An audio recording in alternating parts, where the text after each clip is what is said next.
కాంగ్రెస్ మాకుంది. పార్టీ ఎలాంటి ప్లాన్ వేస్తున్నది అనేటటువంటిది శివకుమార్ లాల్ గారిని అడిగి తెలుసుకుందాం. శివకుమార్ గారు, ఏంటి కాంగ్రెస్ పార్టీ స్టాండ్ ఏంటి? బీఆర్ఎస్ పార్టీ మనుగడను కొనసాగించేటటువంటి ఆస్పెక్ట్స్ ఎంతవరకు ఉన్నాయి? ముందుగా రాజ్ న్యూస్ ప్రేక్షకులకు మీకు పైనల్ ఉన్న వారికి నమస్కారం. ఎస్.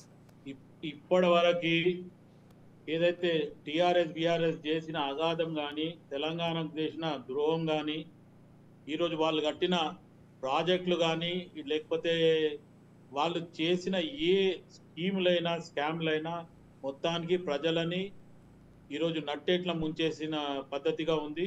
కానీ ఈరోజు కూడా ఇదే టిఆర్ఎస్ బిఆర్ఎస్ వాళ్ళు ఇంకా మేము అధికారంలోనే ఉన్నాము, మాదే పరిపాలన సాగుతుందనే ధోరణితోని వాళ్ళు ఉన్నారు. ఎక్కడ కూడా మా వల్ల తప్పు జరిగింది, కొత్త రాష్ట్రము ఒక తెలంగాణ అనేది 29వ రాష్ట్రాన్ని, కొత్త రాష్ట్రాన్ని కాంగ్రెస్ పార్టీ గతంలో సోనియా గాంధీ గారు ఇచ్చిండ్రు అనేది ఇదే కేసీఆర్ గారు కూడా అసెంబ్లీ సాక్షిగా చెప్పడం జరిగింది. కానీ ఈరోజు ప్రజలకు మేము చేసే దాంట్లో మా అనుభవం పూర్వకనో లేకపోతే మా వల్ల తప్పు జరిగింది అనేది కూడా వాళ్ళు ఎక్కడ మాట్లాడడం లేదు.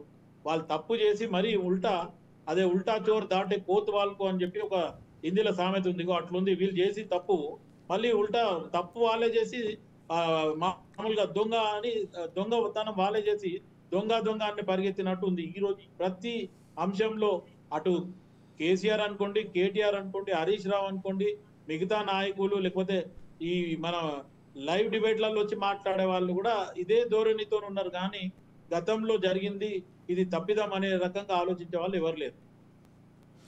కాదండి, కాంగ్రెస్ పార్టీ కంటే ముందు తెలంగాణ కోసం ఉద్యమించింది, తెలంగాణ సాధించుకుంది బీఆర్ఎస్ పార్టీ. బీఆర్ఎస్ మూలాలు లేకుండా కాంగ్రెస్ పార్టీ చేయాలనుకోవడం అస్తిత్వానికే ప్రమాదం జరిగే దాఖలాలు ఉన్నాయి కదండి. నీవు నేర్పించిన విద్య నీరజాక్ష అన్నట్టు గతంలో కేసీఆర్ గారు చేసిందే కదండి అది. ఈరోజు కొత్తగా మనం చేసింది ఏం లేదు.